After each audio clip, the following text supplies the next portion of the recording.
Alright, you ready to go? Yeah, sure.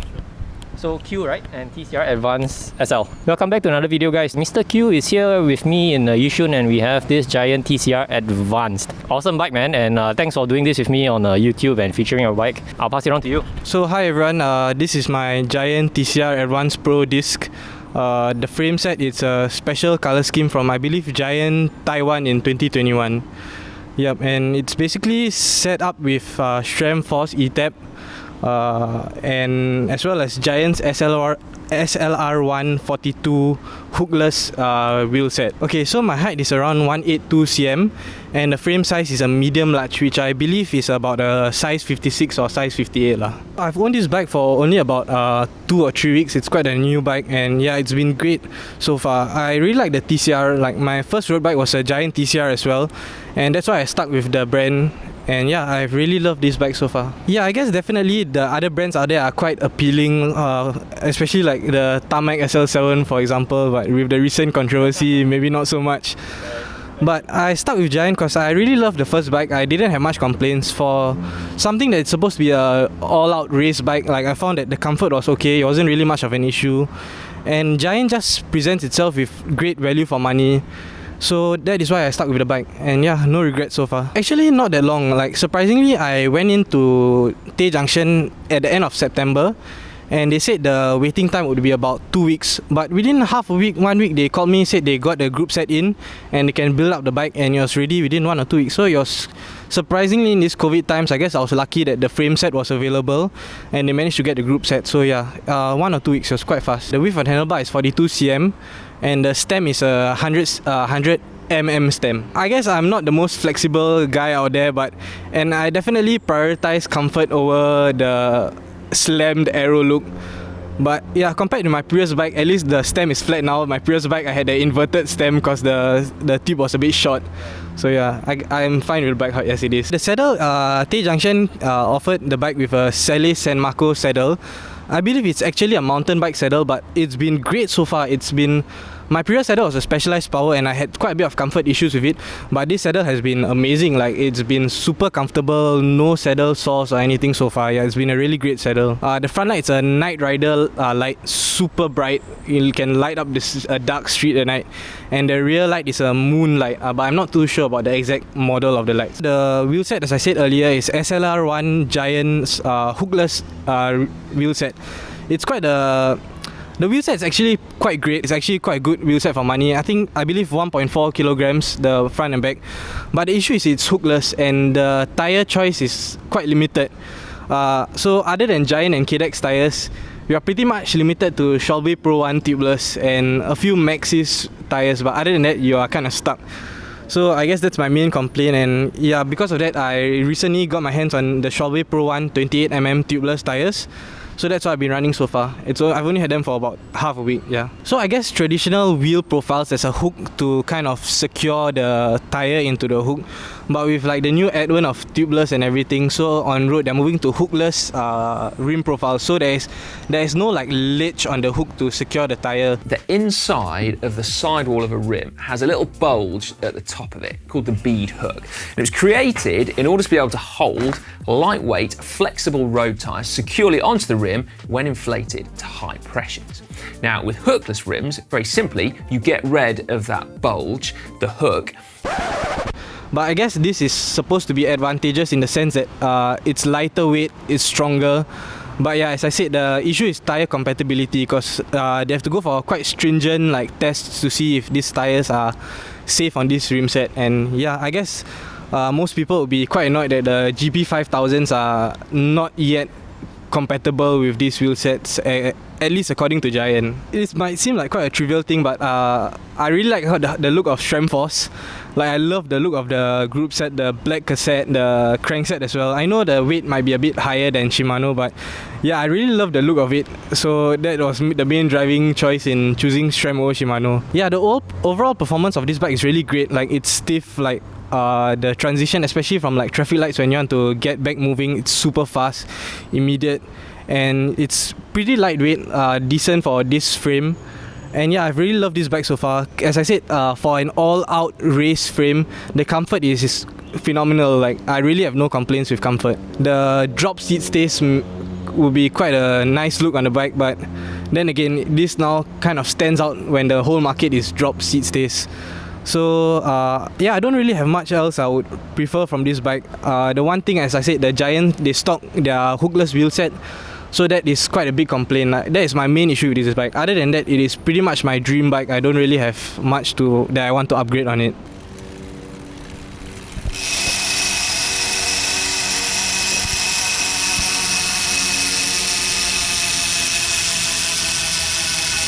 Okay, so now we'll move on to the Instagram Q&A. You guys want to submit your questions, follow me on Instagram.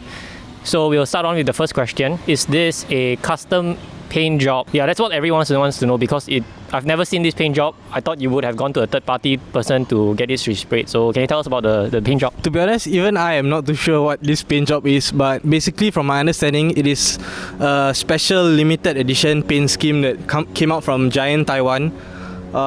Tay Junction marked the frame as under black Swan as the color, but when I went to Google and tried to find similar pictures of the frame, like, I couldn't find any on Google. Only a few Instagram pages had pictures of a similar frame set. But yeah, so it's basically a special limited edition paint scheme offered by Giant Taiwan, I believe. There are quite a few out there. There's, I think, 3 frame sets. This first one was a black and white. There's a blue frame set as well as a red and black frame set. But yeah, the black and white was the one that stood out to me, and yeah. Where did you buy the frame set? Was it from Tay Junction, and how much is it? I got these frame sets from Tay Junction, Bukit Timah. I technically didn't buy it as a frame set individually. It's more like Tay Junction offered it as a custom configuration set up fully as a bike. So they only quoted me the price of the full bike. They didn't really quote me the price of the frame itself. So yeah, the full bike was 8.5k, but yeah, I'm not too sure what the frame set is by itself. And the weight, as it was weighed at Tay Junction with pedals, but without the lights and without the Garmin, was 7.86 kilograms. Does SRAM Force have issues with train drop? Unfortunately, yes. And this is something that I myself only experienced yesterday and or 2 days ago, and I've been trying to troubleshoot it.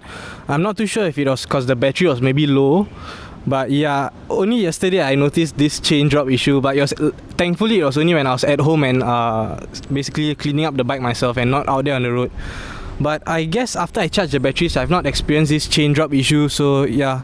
But definitely, I guess it is something to be aware of, that it could potentially happen, but yeah, not too sure what is the exact cause. Actually, I was not aware of SRAM having chain drop issues. So does it only drop when you shift your big and small chainring in the front, or does it happen when you are shifting the RD on the cassette? And would a chain catcher solve the problem? Yeah, so I've only experienced it when changing from the big ring to the small ring, nothing with the rear derailleur.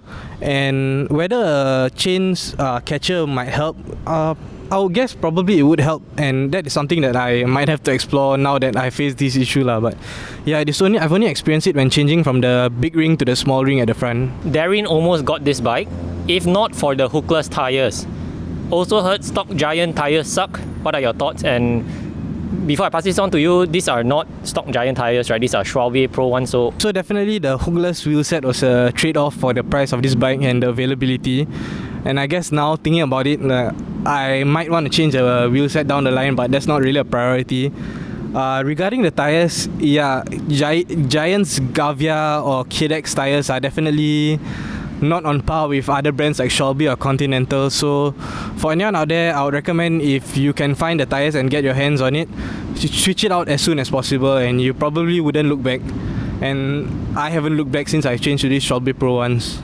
If you weren't running on this Groupset, what was your previous one? Why change, and is it worth it? Okay, my previous Groupset was a Shimano Altigra with hydraulic disc brakes, and it was a mechanical Groupset. Having changed to SRAM Force, the shifting is definitely a lot better. Like, it's seamless. You don't even notice the shifting of the gears. Sometimes I have to take a look at my cassette to know what gear I'm in. Like, I'm really not aware at the traffic light. Am I still in a hard gear, or is it too light of a gear? So sometimes I have to look back. It's that seamless. You really don't notice that your gears are shifting. But now, having ridden the bike, sometimes I think that maybe mechanical group sets are not that bad either. Like, if I want to go for like a purist kind of bike, like a mechanical Altigra, I guess you definitely have the lightness of the group set. It's much more light compared to this. But yeah, so far, other than that, SRAM Force has been great. Like, once again, I definitely love the look of it. But I don't think you're losing much if you are running a mechanical group set, really. You are really not losing much. And also, I think Shimano and SRAM, the way you shift is a bit different. On Shimano, the right hand shifter shifts up and down for the RD and the left for the front. Whereas a SRAM, it's more like a Tiptronic left and right, right? And also the battery design it's very different. How long is the battery life on this? Okay, so the folks at Tay Junction told me the battery life for the derailleur is about 1 or 2 months. But so far from my experience, like, it kind of showed the low battery warning indicator after about 2 weeks of not very heavy riding.